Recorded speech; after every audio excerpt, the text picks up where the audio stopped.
America के राष्ट्रपति Donald Trump ने आधिकारिक तौर पर गजा के लिए बनाए गए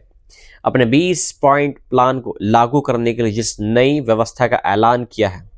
उसे बोर्ड ऑफ पीस नाम दिया गया है। और ये ऐलान ऐसे वक्त में हुआ है जब अमेरिका के विशेष दूत स्टीव विटकॉफ गजा युद्ध को ख़त्म करने के नाम पर अमेरिकी योजना के सेकंड फेज को आगे बढ़ा चुके हैं। व्हाइट हाउस की तरफ से जारी बयान में साफ किया गया है कि ये पूरी व्यवस्था 3 फेजों में काम करेगी और सबसे ऊपर एक अमेरिका नेतृत्व वाला बोर्ड ऑफ पीस होगा जिसमें इंडस्ट्रियलिस्ट, इजराइल के करीबी चेहरों और पश्चिमी नेताओं को जगह दी गई है, जबकि फिलिस्तीनियों को शीर्ष फैसलों से पूरी तरीके से बाहर रखा गया है। अमेरिका इसे पुनः निर्माण और समृद्धि का रोड मैप बता रहा है, लेकिन जानकारों का कहना है कि ये असल में गजा को एक कॉर्पोरेटिव ट्रस्टीशिप की तरह चलाने की एक योजना है जहां राजनीतिक सत्ता फिलिस्तीनियों के हाथ में नहीं होगी। इस नई व्यवस्था के तहत सबसे ऊपर फाउंडिंग एग्जीक्यूटिव काउंसिल होगी जिसकी अध्यक्षता खुद राष्ट्रपति डोनाल्ड ट्रंप करेंगे और उनके पास वीटो पावर होगी, यानी अंतिम फैसला उन्हीं का होगा। इस बोर्ड में अमेरिका के विदेश मंत्री मार्को रूबियो को शामिल किया गया है, जिन्हें ट्रंप प्रशासन में सबसे ज्यादा प्रो इजराइल नेताओं में गिना जाता है और जिन्होंने खुले तौर पर इजराइल की आलोचना करने वालों को अमेरिकी वीजा ना देने की बात कही है। इसी बोर्ड में गजा सीजफायर वार्ताओं से जुड़े ट्रंप के करीबी कारोबारी और दूत स्टीव विटकॉफ को भी शामिल किया गया है, जिन पर हमास की तरफ से इजरायली एजेंडा आगे बढ़ाने के आरोप लगते रहे हैं। ट्रंप के दामाद जरेड कुशनर भी इस बोर्ड का हिस्सा है, जिन्होंने पहले गजा को एक कीमती वाटरफ्रंट प्रॉपर्टी बताया था और फिलिस्तीनियों की सेल्फ गवर्नेंस की क्षमता पर सवाल उठाए थे। इसके अलावा अरबपति और निवेशक मार्क रोवन को भी इसमें शामिल किया गया है, जिनके इजराइल समर्थक संगठनों से गहरे संबंध बताए जाते हैं। विश्व बैंक के मौजूदा अध्यक्ष अजय बग्गा भी इस बोर्ड का हिस्सा हैं, जिन्हें ट्रंप ने ही नामित किया था। वहीं ब्रिटेन के पूर्व प्रधानमंत्री टॉनी ब्लेयर को भी इस टीम में शामिल किया गया है, जो इराक युद्ध और वॉर ऑन टेरर की वजह से इस क्षेत्र में बेहद विवादित चेहरा माने जाते हैं। ट्रंप प्रशासन के deputy national security adviser Robert Gabriel JR भी इस ताकतवर बोर्ड का एक हिस्सा है। इतना ही नहीं, ट्रंप ने मिस्र, तुर्की और जॉर्डन के नेताओं को भी इस बोर्ड ऑफ पीस में शामिल होने का न्योता दिया है। और रिपोर्ट्स के मुताबिक अर्जेंटीना के राष्ट्रपति जैविर मैली और कनाडा के प्रधानमंत्री मार्क कैनरी जैसे नेताओं को भी इस बोर्ड में जगह देने की पेशकश की गई है। हालांकि ब्लूमबर्ग की एक रिपोर्ट के अनुसार इस बोर्ड की स्थायी सदस्यता के लिए देशों को कम से कम $1 अरब का योगदान देना होगा। वहीं जमीनी स्तर पर इस पूरे सिस्टम को जोड़ने का काम बुल्गारिया के राजनयिक निकोले मालदेव करेंगे, जिन्हें बोर्ड ऑफ पीस का हाई रिप्रेजेंटेटिव बताया गया है और जो पहले भी अब्राहम अकॉर्ड्स के बड़े समर्थक रहे हैं। इस बोर्ड के साथ साथ एक गजा एग्जीक्यूटिव बोर्ड भी बनाया गया है, जिसमें अमेरिका के साथ साथ तुर्की, कतर, मिस्र, यूएई और कुछ यूरोपीय देशों को शामिल किया गया है, जिनमें तुर्की के विदेश मंत्री हाकन फिदान, कतर के राजनयिक अली अल तवादी, मिस्र के जनरल इंटेलिजेंस प्रमुख हसन रशाद, यूएई की मंत्री रईम अल हाशमी और Israeli Cyprus real estate tycoon Yakir Gabay जैसे नाम शामिल हैं, जिनकी मौजूदगी ने अरब देशों और इजराइल के बीच आर्थिक नॉर्मलाइजेशन को लेकर एक नए सवाल खड़े कर दिए हैं। इस बीच इजराइल के प्रधानमंत्री बेंजामिन नेतन्याहू के ऑफिस ने इस बोर्ड पर नाराजगी जताते हुए कहा है कि इसे इजराइल से सलाह किए बिना बनाया गया है। वहीं इजराइल के नेशनल सिक्योरिटी मिनिस्टर एतमार बैन गिवीर ने गजा में फुल वॉर और जबरन पलायन की बात दोहराई है, जबकि पूर्व सुरक्षा सलाहकार याकूब अबिदरोर ने तुर्की की भूमिका को हमास के लिए फायदेमंद बताया है। हालांकि गजा की जानकारों का कहना है कि इजराइल की यह नाराजगी ज़्यादा दिखावटी है, क्योंकि इस मॉडल में असल बोझ इंटरनेशनली दाताओं पर डाला जा रहा है और सुरक्षा नियंत्रण इजराइल के हाथ में ही रहेगा। इस पूरी प्लानिंग में सबसे नीचे national committee for the administration of Gaza यानी NCAG को रखा गया है, जो एक पूरी तरीके से टेक्नोक्रेटिक फ़लस्तीनी टीम है जिसकी अगुवाई अली शाह कर रहे हैं, जिसमें अर्थव्यवस्था, स्वास्थ्य, शिक्षा, कृषि, आंतरिक सुरक्षा और नगर पालिका सेवाओं से जुड़े 12 पेशेवर शामिल हैं। लेकिन आलोचकों का कहना है कि फिलिस्तीनियों को सिर्फ नगर पालिका स्तर के काम सौंपे गए हैं और उन्हें राजनीतिक फैसलों से पूरी तरह अलग कर दिया गया है। गदा के लेखक और जानकार विसाम अफीफा का कहना है कि एक नया मेडिट सिस्टम है जहां फिलिस्तीनियों को सिर्फ मलबा साफ करने और स्कूल अस्पताल चलाने की जिम्मेदारी दी गई है, जबकि असली सत्ता व्हाइट हाउस के हाथों में होगी। वहीं एक इंटरनेशनल स्टेबलाइजेशन फोर्स भी बनाई जा रही है जिसकी कमान अमेरिकी जनरल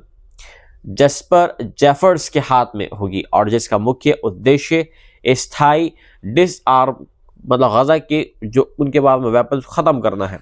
जिसे आलोचक इजरायली सुरक्षा एजेंडा मान रहे हैं। जानकारों का कहना है कि पूरा मॉडल गजा के मूल मुद्दे यानी कब्जे और फिलिस्तीनी सपुब्रता को नज़रअंदाज करता है और सिर्फ संकट को मैनेज करने की कोशिश है, ना कि हल करने की। और यही वजह है कि गजा के लोग इसे एक तरफ उम्मीद की किरण के तौर पर देख रहे हैं तो दूसरी तरफ डर भी रहे हैं कि कहीं मानवीय मदद को राजनीतिक और सुरक्षा शर्तों से जोड़कर ब्लैकमेल ना किया जाए। आखिर में जानकारों का साफ कहना है कि बोर्ड ऑफ पीस में अमेरिका और कारोबारी फैसले करेंगे और क्षेत्रीय देश पैसा और तालमेल देंगे और फिलिस्तीनी सिर्फ आदेश मानेंगे, और यही इस पूरी योजना की सबसे बड़ी सच्चाई है और सबसे बड़ा विवाद भी यही है।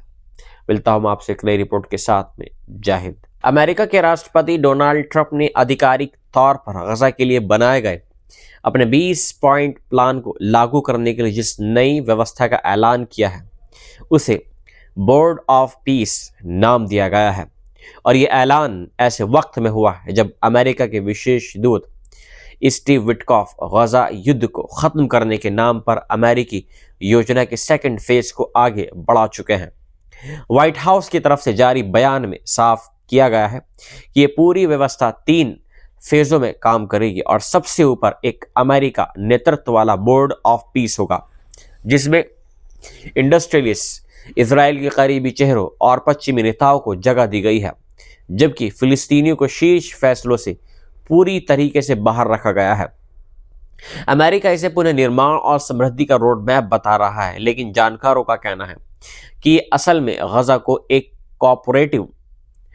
ट्रस्टीशिप की तरह चलाने की एक योजना है जहां राजनीतिक सत्ता फिलिस्तीनियों के हाथ में नहीं होगी। इस नई व्यवस्था के तहत सबसे ऊपर फाउंडिंग एग्जीक्यूटिव काउंसिल होगी जिसकी अध्यक्षता खुद राष्ट्रपति डोनाल्ड ट्रंप करेंगे और उनके पास वीटो पावर होगी, यानी अंतिम फैसला उन्हीं का होगा। इस बोर्ड में अमेरिका के विदेश मंत्री मार्को रूबियो को शामिल किया गया है, जिन्हें ट्रंप प्रशासन में सबसे ज्यादा प्रो इजराइल नेताओं में गिना जाता है और जिन्होंने खुले तौर पर इजराइल की आलोचना करने वालों को अमेरिकी वीजा ना देने की बात कही है।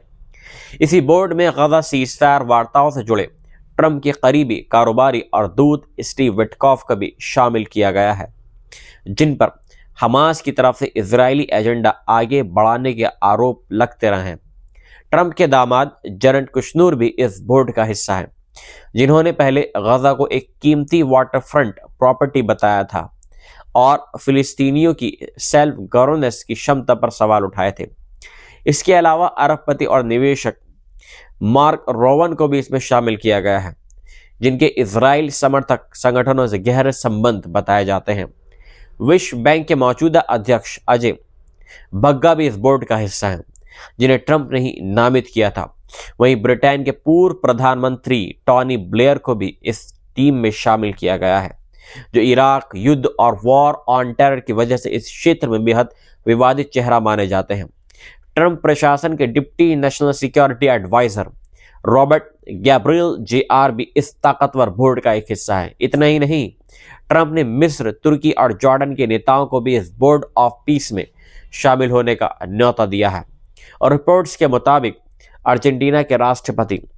जैवीर मैली और कनाडा के प्रधानमंत्री मार्क कैनरी जैसे नेताओं को भी इस बोर्ड में जगह देने की पेशकश की गई है। हालांकि